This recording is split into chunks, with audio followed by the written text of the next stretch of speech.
말씀은 민수기 13장 1절부터 24절까지입니다. 민수기 13장 1절부터 24절입니다. 여호와께서 모세에게 말씀하여 이르시되 사람을 보내어 내가 이스라엘 자손에게 주는 가나안 땅을 정탐하게 하되 그들의 조상의 가문 각 지파 중에서 지휘관 된 자 한 사람씩 보내라. 모세가 여호와의 명령을 따라 바란 광야에서 그들을 보냈으니 그들은 다 이스라엘 자손에 수령된 사람이라. 그들의 이름은 이러하니라. 루벤 지파에서는 사쿠리 아들 삼무하여, 시므온 지파에서는 후리의 아들 사바시오, 유다 지파에서는 여분네 아들 갈렙이요, 이사갈 지파에서는 요셉의 아들 이갈이요, 에브라임 지파에서는 눈의 아들 호세아요, 베냐민 지파에서는 라브의 아들 발디요, 스불론 지파에서는 소디의 아들 갓디엘이요, 요셉 지파 곧 므낫세 지파에서는 수시의 아들 갓디요, 단 지파에서는 그말리의 아들 암미엘이요, 아셀 지파에서는 미가엘의 아들 수두리요, 납달리 지파에서는 웁시의 아들 나비요, 갓 지파에서는 마기의 아들 구엘이니 이는 모세가 땅을 정탐하러 보낸 자들의 이름이라. 모세가 눈의 아들 호세아를 여호수아라 불렀더라. 모세가 가나안 땅을 정탐하러 그들을 보내며 이르되 너희는 네겝길로 행하여 산지로 올라가서 그 땅이 어떠한지 정탐하라. 곧 그 땅 거민이 강한지 약한지 많은지 적은지와 그들이 사는 땅이 좋은지 나쁜지와 사는 성읍이 진영인지 산성인지와 토지가 비옥한지 메마른지 나무가 있는지 없는지를 탐지하라. 담대하라. 또 그 땅의 실과를 가져오라. 하니 그때는 포도가 처음 익을 즈음이었더라. 이에 그들이 올라가서 땅을 정탐하되 신광야에서부터 하맛 어기 르홉에 이르렀고 또 네겝으로 올라가서 헤브론에 이르렀으니 헤브론은 애굽 소안보다 7년 전에 세운 곳이라. 그곳에 아낙자손 아히만과 세세와 달메가 있었더라. 또 에스골 골짜기에 이르러 거기서 포도송이가 달린 가지를 베어 둘이 막대기에 꿰어 매고 또 석류와 무화과를 따니라. 이스라엘 자손이 거기서 포도를 베었으므로 그곳을 에스골 골짜기라 불렀더라. 아멘. 퍼스트 펭귄이라는 표현이 있습니다. 펭귄들이 먹이를 잡으려면 바다로 들어가야 되는데요, 이 천적 때문에 머뭇거리면서 서로 눈치를 봅니다. 그때 처음으로 바다에 뛰어드는 펭귄이 바로 퍼스트 펭귄이라고 하는데요, 이스라엘 백성들에게 가나안 땅이 바로 펭귄의 바다와도 같았습니다. 풍요로운 약속의 땅이지만 그 속에는 강력한 적들이 있었지요. 따라서 가나안 땅 정탐은 단순히 땅을 살피는 일이 아니라 하나님의 약속을 신뢰하면서 믿음을 훈련하는 일이었습니다. 이스라엘 백성은 가나안 땅에 들어가기 전에 12명의 정탐꾼을 선택해서 파견합니다. 그들은 그 땅을 두루 살핀 후 그 땅이 좋다는 증거로 거대한 포도송이가 달린 가지와 여러 과실을 가져오지요. 그들은 약속의 땅을 정탐하는 임무를 맡은 자들로서 성실하게 그 임무를 감당합니다. 가나안 땅에 정탐꾼을 보낸 것은 사실 하나님이 원하시는 바가 아니라 이스라엘 백성의 요구 때문이었습니다. 그들은 하나님의 약속을 신뢰하지 못하고 두려움 때문에 가나안 땅 정복을 주저했죠. 하나님은 그들의 두려움을 헤아리시고 가나안 땅 정탐을 허락하셨습니다. 하나님이 그들에게 기대하셨던 믿음의 모습은 어떤 것이었을까요? 여호와께서 모세에게 각 지파별로 한 명씩 정탐꾼을 뽑아 가나안 땅을 정탐할 것을 명하십니다. 모세는 각 지파의 우두머리들을 정탐꾼으로 뽑아 바란 광야에서 그들을 파견하지요. 가나안 땅을 정탐하는 일이 매우 중요한 공동체적 결단을 요구한다는 사실을 각 지파의 지휘관들을 정탐꾼으로 선택하는 장면에서 감지할 수 있습니다. 적진으로 들어가 정탐한다는 것은 매우 위험하기에 각 지파의 우두머리를 정탐꾼으로 보내는 것은 어찌 보면은 무모한 일이라고 할 수도 있습니다. 그러나 이를 통해 각 지파의 대표성을 확보한 후 공동체의 결속을 꾀하고 모든 지파가 하나님의 약속을 함께 확인하게 하겠다는 하나님의 의지를 보이신 것입니다. 또한 이들은 군대의 지휘관으로서 군사적, 전략적으로 판단하고 사고할 수 있는 사람들이기에 상황을 전략적으로 분석할 수 있었을 것입니다. 정탐 임무에 적합하고 지파를 대표할 수 있으며 백성을 일치된 방향으로 이끌고 갈 수 있는 사람이 필요했던 것이죠. 하나님이 우리에게 약속하신 것을 기억하며 책임 있게 또한 영락 있게 앞서서 살피는 자들의 헌신을 통해서 하나님의 역사가 이루어집니다. 모세는요 17절과 20절 사이에서 정탐의 경로와 또 그 대상과 내용에 대해서 구체적으로 지시합니다. 땅의 지형, 거주민의 강약, 성읍의 상태, 농산물의 풍요 여부는 전략적 판단 기준을 제공합니다. 모세는 마지막으로 담대하라라고 격려한 뒤에 그 땅의 실과를 증거물로 가져올 것을 명하지요.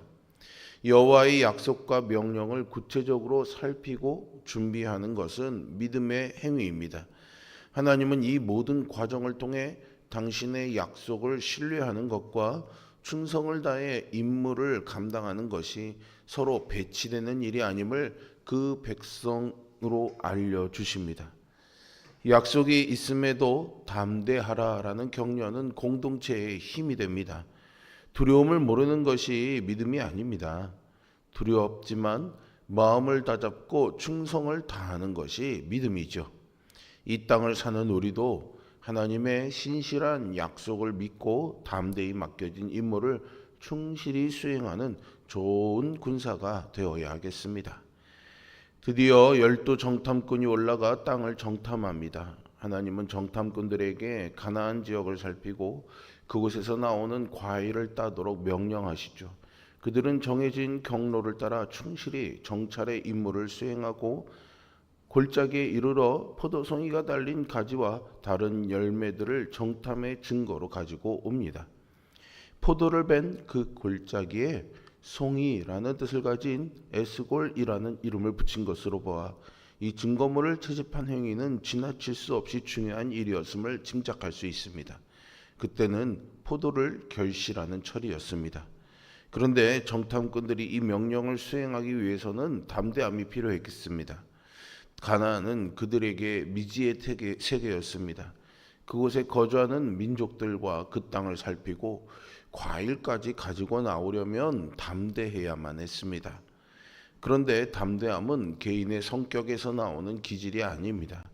아무리 평소에 대범한 사람이라도 자신의 한계에 부딪히면 위축돼서 두렵거나 공포에 떨게 되지요.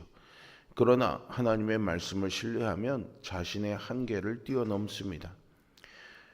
이 증거물은 이후에 전혀 다른 두 가지 반응을 이끌어냅니다. 증거 자체가 아니라 증거에 대한 반응이 믿음에서 왔는지 불신에서 왔는지가 중요하죠. 믿음의 증거는 격려가 됩니다. 그러나 증거가 믿음을 주는 것은 아닙니다. 그러므로 믿음으로 증거를 바라보아야 하겠습니다. 이스라엘 백성들은요 미지의 땅에 두려움을 느꼈고 하나님은 그들의 두려움을 해결해 주고자 하셨습니다.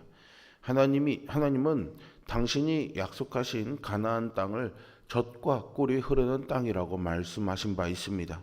그래서 그 약속이 거짓이 아님을 정탐꾼들이 눈으로 직접 확인하고 백성에게 증언하게 해 두려움 대신에 하나님의 약속을 신뢰하게 되리라 기대하셨지요.